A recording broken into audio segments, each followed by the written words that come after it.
আসসালামু আলাইকুম। প্রবাসী ভাইদের জন্য কিছু কষ্টের কথা। হাসির আড়ালে লুকিয়ে আছে ক্লান্তি, তার নাম প্রবাস জীবন। প্রবাসে সবাই শুয়ে আছে, নাই মায়ের হাতের রান্না আর প্রিয় মানুষের ছোঁয়া। নিজের মানুষের জন্য দূরে থাকা, এটাই সবচেয়ে বড় প্রবাস ত্যাগ। প্রবাস মানেই স্বপ্ন, কেউ দেখে না কত রাত কান্নায় কাটে। হাসি নিয়ে কাজ করি, কিন্তু রাতের বালিশটাই জানে প্রবাসীদের কষ্ট। রোজকার হাসির পেছনে লুকিয়ে থাকে প্রবাসীদের একাত্ম গল্প। ভিনদেশ হলেও ঠিকানা আজও মায়ের আঁচলে গাঁথা আমার স্বপ্ন। পরিবারের স্বপ্নের কাছে প্রবাস জীবন ও মেনে নিতে হয় হাসি মুখে। প্রবাস মানে শুধু কষ্টই নয়, প্রতিদিন একটু একটু করে গড়ে তোলা নতুন ইতিহাস। ইতিহাসের পাতায় লেখা থাকবে পরিবারের জন্য প্রবাস জীবন।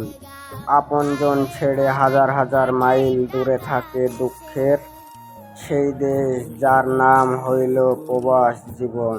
প্রবাস জীবনের কষ্টগুলো কাউকে বোঝানো যায় না, কারণ সবাই শুধু আমার আয় দেখে, চোখের জল না, টাকা আয় করি সেটাই দেখে।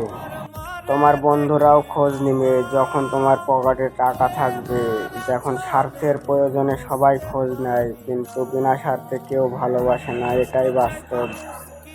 পরিবারের ভালোবাসার গুরুত্ব হয় সবচেয়ে বেশি তখন যখন সে প্রবাসে অর্থের পিছনে ছুটে নিজের শখ বিসর্জন দিয়ে।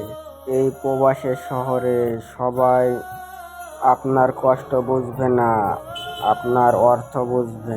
প্রবাসীদের দূরত্ব আস্তে আস্তে কষ্টে পরিণত হয়, এটাই বাস্তব। টাকা পাঠাও ঘরে মনের সুখ কিনতে, কিন্তু ভাই প্রবাসে সুখ কিনতে পাওয়া যায় না। আজকের গল্পটুকু এইটুকুই ছিল। যদি তোমাদের কাউকে ভালো লেগে থাকে তাহলে প্লিজ আমার চ্যানেলে এসে একটা কমেন্ট করে যাবে ছোট্ট করে। যারা যারা প্রবাসে আসো তাদেরকেই বলছি।